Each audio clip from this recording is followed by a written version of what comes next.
After winning the gold medal in Milan, USA hockey leader Jack Hughes returns to work for the New Jersey Devils. Damn, he didn't even have enough time to get his teeth fixed. And he's back on American ice. I'm so proud and I'm so happy that the men's and women's USA hockey teams brought gold medals back to the United States of America.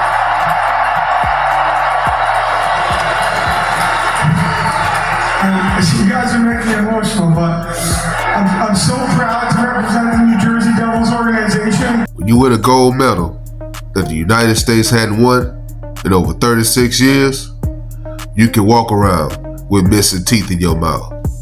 Before he returned to the New Jersey Devils, he had a long night with President Donald J. Trump because he gave the longest speech in American history, 1 hour and 48 minutes. Trump beat the record held by himself. We went from a president that didn't do any talking to a president that set records for talking. And what was he talking about? Winning. People are asking me, please, please, please, Mr. President, we're winning too much. And I say, no, no, no, you're going to win again. You're going to win big. You're going to win bigger than ever. And to prove that point, here with us tonight is a group of winners who just made the entire nation proud. The men's gold medal Olympic hockey team. Come on in.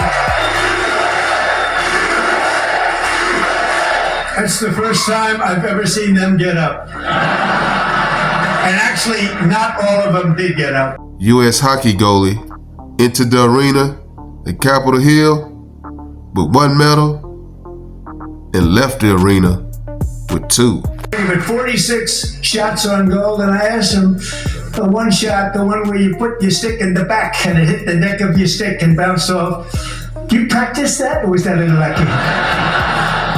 He refused to answer that question based on their vote and my vote. And in this case, my vote was more important. And I will soon be presenting Connor with our highest civilian honor, the Presidential Medal of Freedom.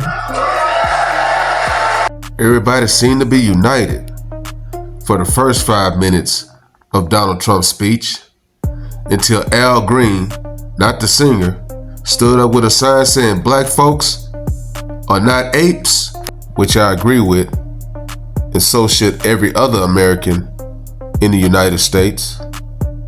But it didn't end there. Democrats showed up with F-ice pens. But when Donald Trump asked this one simple question, all hell broke loose. If you agree with this statement, then stand up and show your support. The first duty of the American government is to protect American citizens, not illegal aliens.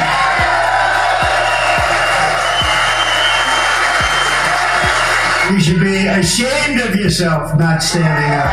You should be ashamed of yourself. That is why I'm also asking you to end deadly sanctuary cities that protect the criminals and enact serious penalties for public officials who block the removal of criminal aliens. In many cases, drug lords, murderers all over our country. They're blocking the removal of these people out of our country, and you should be ashamed of yourself. Donald Trump didn't hold back his criticism for Democrats.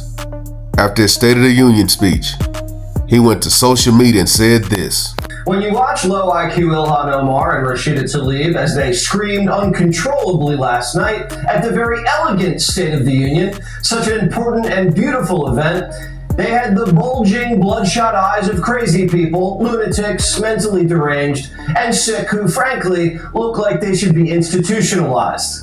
How strong was their hate for Donald Trump? They wouldn't even stand up for the Ukrainian girl that got stabbed to death on a train in Chicago. And they were all wearing Ukrainian pins on their clothing in support of Ukrainians against Russia.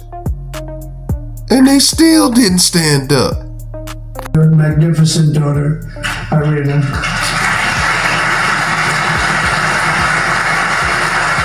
How do you not stand?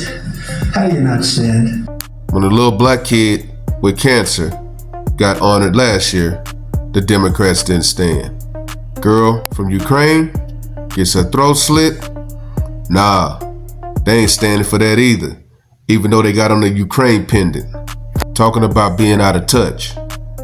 And when Trump honored a widow that lost her husband needlessly and left her with 2 kids to raise on her own, nah, they couldn't get up for that. Or how about when he honored a 100-year-old pilot that flew for the United States? Or a guard that got shot in the head and was able to survive due to a praying mother?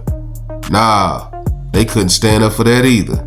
So now you gotta ask yourself, what are they willing to stand up for? But instead of getting their ass out of their chairs, they was falling asleep during the State of the Union. Gavin Newsom even called it boring. That was boring. Look at this ass clown. But I guess when you ain't got no policies to run on and you getting your head stomped in, you may as well just fall asleep or play dead.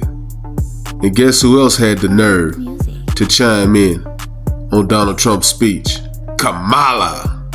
And I thank God every day that she wasn't elected. There was entertainment value to what he did, but in terms of any substantive value to the people of America, I'd say it was lacking in every way. Let's imagine this, but I wouldn't want to imagine it. If Kamala Harris did a State of the Union address and she invited the U.S. women's hockey team, but they really wouldn't be women, would they? They'd actually be men. Drop a comment. Like, comment, subscribe. Follow God, not culture.